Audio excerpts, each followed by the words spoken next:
Scotland, a land of haunting beauty and fierce pride, where ancient castles stand sentinel over misty lochs and rugged mountains reach toward moody skies.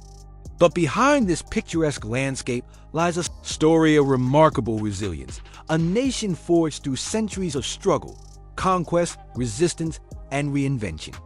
What transformative journey took Scotland from scattered Celtic tribes to a fiercely independent kingdom through union with England to its current position within the United Kingdom? How did this small northern nation develop one of the world's most distinctive and recognizable cultures? And why, after more than 300 years of union with its southern neighbor, does the question of Scottish independence continue to simmer? Join us as we unravel the compelling saga of Scotland, a tale of warrior kings, religious reformation, enlightened thinkers, and industrial pioneers who shaped not just a nation, but influenced the entire world. Long before written history, Scotland's story was already unfolding. For more than 10,000 years, humans have inhabited this northern realm, though little remains of those earliest settlers beyond scattered stone tools and primitive campsites. These nomadic hunter-gatherers roam the post-Ice Age landscape, following herds of deer and wild cattle, fishing the abundant waters, and gathering from nature's bounty.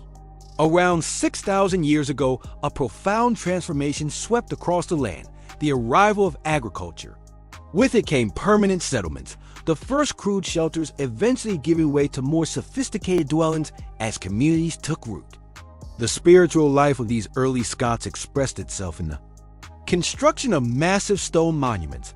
The haunting circles of Stenness in Orkney and Callanish on the Isle of Lewis stand as silent testament to beliefs long forgotten, but whose physical manifestations continue to inspire wonder and speculation. It wasn't until around 325 BC that Scotland first appeared in written records when the Greek explorer Pytheas of Massalia possibly circumnavigated Britain. He referred to the island as Albion and called its northernmost part Orcus, a name that would later influence the designation of the Orkney Islands. For centuries thereafter, Scotland remained at the misty fringes of the known world, a mysterious land of untamed wilderness and fierce warriors. The Romans, masters of the ancient world, brought their formidable legions to Britain in 43 AD, gradually pushing northward until they encountered the people they call Caledonians in what is now Scotland. These Celtic tribes, with their distinctive warrior culture, blue wool body paint, and reputation for ferocity, represented a formidable challenge to Roman expansion. In 84 AD, the Roman governor Gnaeus Julius Agricola led his forces deep into Caledonian territory, culminating in a decisive battle at Mons Graupius. There, the tribal leader Calgacus reportedly rallied his warriors with the immortal words that they make a desert and call it peace, perhaps the first recorded Scottish resistance to foreign rule. Though victorious in battle, the Romans found the harsh terrain and determined resistance of the northern tribes too costly to maintain permanent control. The Romans attempted to establish a frontier by building a series of forts and watchtowers, but within a few years, they retreated southward. By 122 AD, Emperor Hadrian ordered the construction of his famous wall, a mighty stone barrier stretching coast to coast across northern England to mark the northernmost boundary of Roman civilization. Though they made another attempt in 141 AD wall between the Firths of Forth and Clyde, this too was abandoned within decades. The significance of this Roman withdrawal cannot be overstated. While much of Europe was transformed by centuries of Roman rule, Scotland remained largely untouched, allowing its distinct Celtic culture to develop separately from the Latin influence that would reshape southern Britain. As the Roman Empire crumbled in the 5th century AD, Scotland entered a period known as the Dark Ages. Dark not merely because of the violence and uncertainty that plagued the era, but due to the scarcity of written records. What emerged from this shadowy time was a patchwork of competing kingdoms occupied by distinct peoples. In the northeast, the mysterious Picts, their name derived from the Latin word pictus, meaning painted ones, established the powerful kingdom of Fortru. These were likely descendants of the Caledonians who had resisted Rome, maintaining their unique culture and language. They left behind elaborate carved stones decorated with enigmatic symbols, whose meanings remain largely undeciphered to this day. The southeast fell under the influence of the Angles, Germanic invaders who established the kingdom of Bernicia, later expanding into Northumbria. Meanwhile, in the southwest, the Brittonic Celtic-speaking peoples formed the kingdom of Strathclyde, maintaining their independence through skilled diplomacy and strategic alliances. Into this volatile political landscape came a revolutionary new faith, Christianity. The traditional date for its arrival is 563 AD, when an Irish monk named Columba established a monastery on the tiny island of Iona off Scotland's western coast. From this remote spiritual center, Columba and his followers embarked on a mission to convert the pagan peoples of Scotland to Christianity. The conversion process was neither immediate nor straightforward. It required centuries of patient effort, with missionaries adapting their message to resonate with existing Celtic beliefs and customs. The monastery at Iona became renowned as a center of learning and spiritual devotion, producing exquisitely illuminated manuscripts and training generations of monks who would carry their message throughout Scotland and beyond. By the early 700s, Christianity had spread across most of Scotland, providing a common spiritual language that transcended tribal divisions, though distinct regional practices and beliefs persisted. This spiritual unity will prove vital in the tumultuous years to come. The relative stability achieved in Scotland was shattered in 793 AD with the first recorded Viking raid on Lindisfarne, a holy island off the northeast coast of England. This marked the beginning of nearly 3 centuries of Norse incursions that would fundamentally reshape Scotland's political and cultural landscape. The Vikings, with their sleek longships and fearsome reputation, initially focused their attacks on the undefended monasteries along Scotland's coastline. The monastery at Iona, repository of priceless religious artifacts and manuscripts, was repeatedly ravaged. Soon, however, raids gave way to settlement as Norse families established permanent colonies in Orkney, Shetland, and the Western Isles, creating the mixed Norse-Gaelic culture that would dominate these regions for centuries. This existential crisis proved to be the catalyst for the first true unification of what would become Scotland. In the 840s, Kenneth MacAlpin, himself likely of mixed Pictish and Gaelic ancestry, united the kingdoms of Dalriada and Fortriu under his rule. This marked the birth of the Kingdom of Alba, the nucleus from which Scotland would gradually emerge. Under Kenneth MacAlpin's successors, the Kingdom of Alba steadily expanded its territory and influence. By the 11th century, it had absorbed the Kingdom of Strathclyde and parts of Northumbria, establishing a border with Anglo-Saxon England, roughly along the line we recognize today. This emerging realm was increasingly referred to as Scotia, Scotland, a name that reflected the dominance of Gaelic culture and language. The 11th century witnessed the rise of the Duntal dynasty, which would rule Scotland for nearly 200 years. However, it also marked the beginning of increasing foreign influence in Scottish affairs. Following his conquest of England in 1066, William the Conqueror marched north to force King Malcolm III of Scotland to acknowledge his overlordship. Norman knights began entering Scottish service, introducing feudal practices that would gradually transform the kingdom's social and political structures.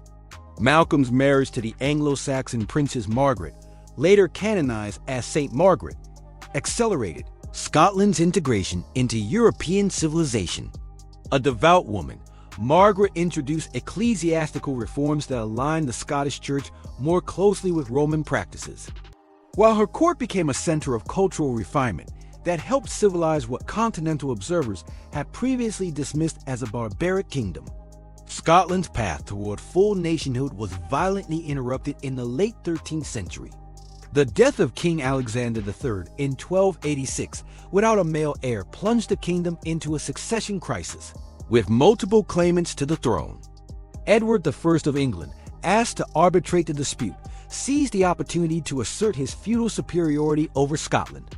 Though Edward initially installed John Balliol as king, he quickly reduced him to a puppet ruler, demanding Scottish troops and resources for his continental wars.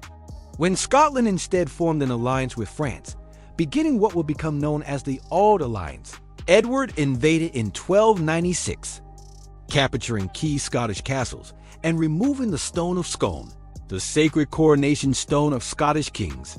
To Westminster Abbey, Scotland's darkest hour gave birth to its greatest heroes.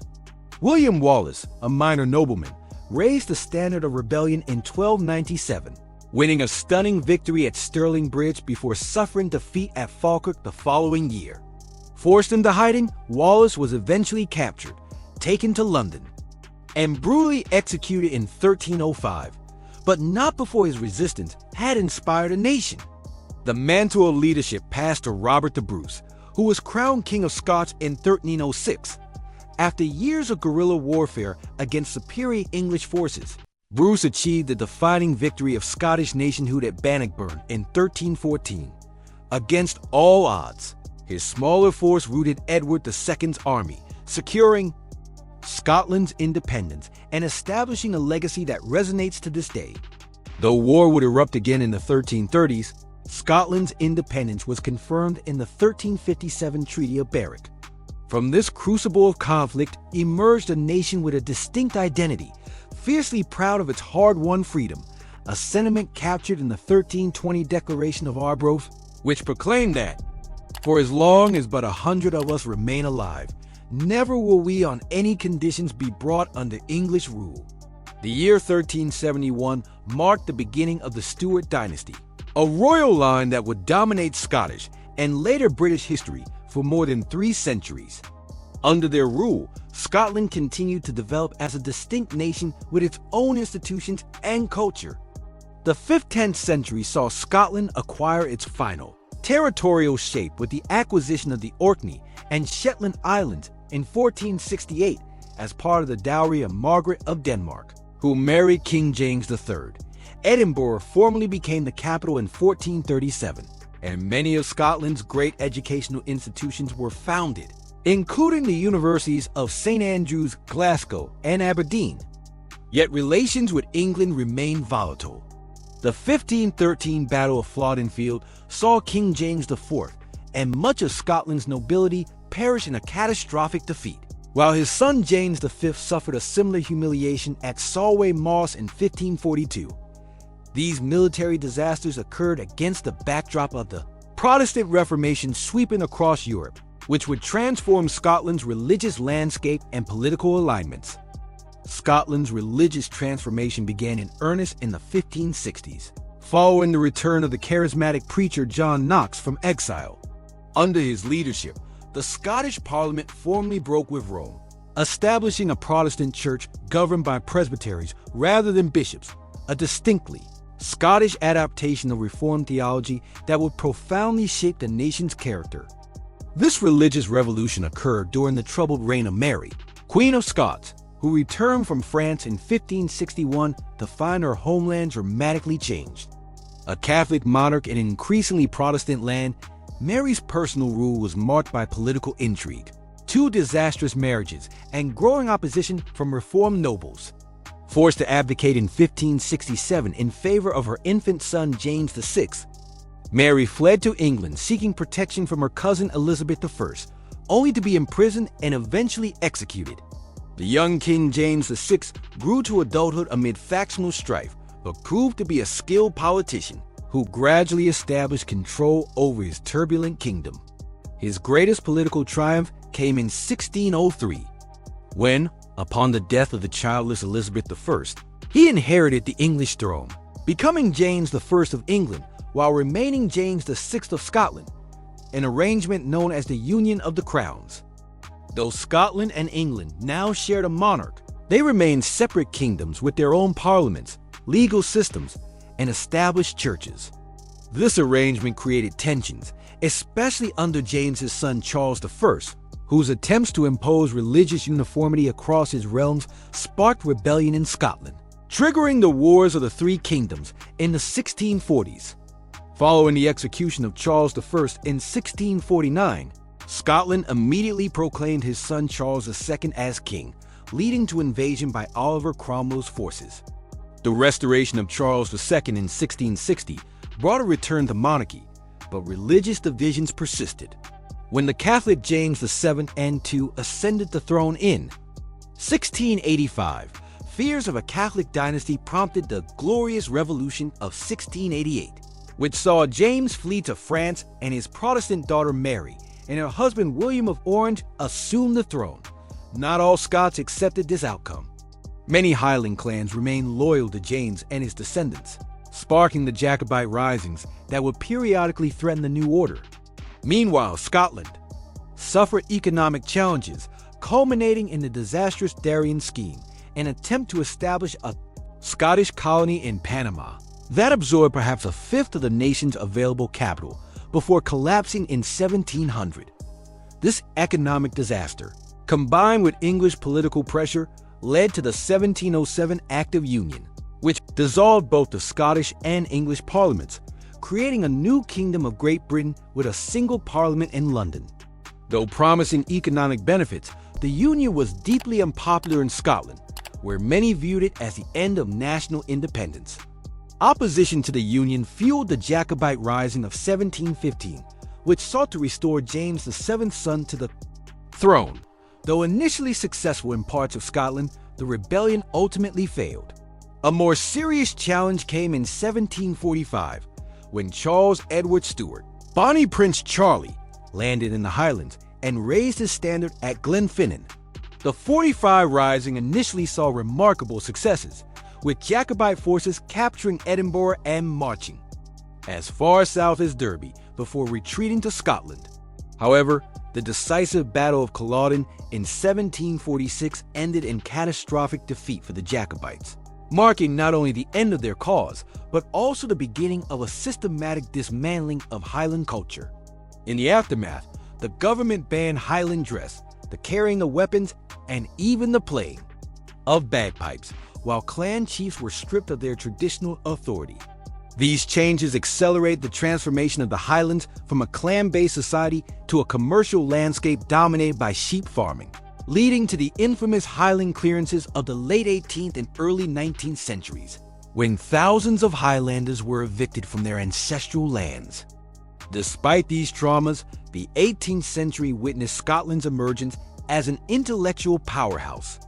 The Scottish Enlightenment produced thinkers whose ideas would reshape the world. Philosophers like David Hume, economists like Adam Smith, geologists like James Hutton, and inventors like James Watt.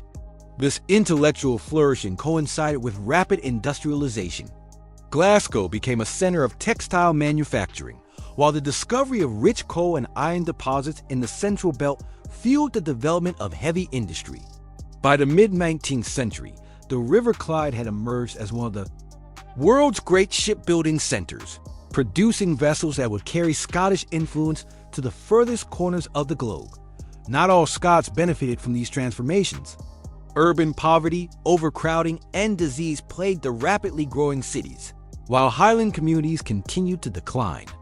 Between 1830 and 1914, over 2 million Scots emigrated, primarily to North America, Australia, and New Zealand, creating a global Scottish diaspora that maintains strong connections to the homeland to this day. The 20th century brought new challenges. Scotland suffered disproportionate casualties in both world wars, while the interwar period saw economic depression and labor unrest. The post-war years witnessed the decline of traditional industries and growing calls for greater autonomy from Westminster. After a failed devolution referendum in 1979, the movement for Scottish self-government gained momentum in the 1980s and 1990s, particularly in response to policies perceived as unsympathetic to Scottish interests. In 1999, a Scottish Parliament was reconvened in Edinburgh for the first time since 1707, with devolved powers over areas including health, education, and justice. The debate over Scotland's constitutional future continues to this day.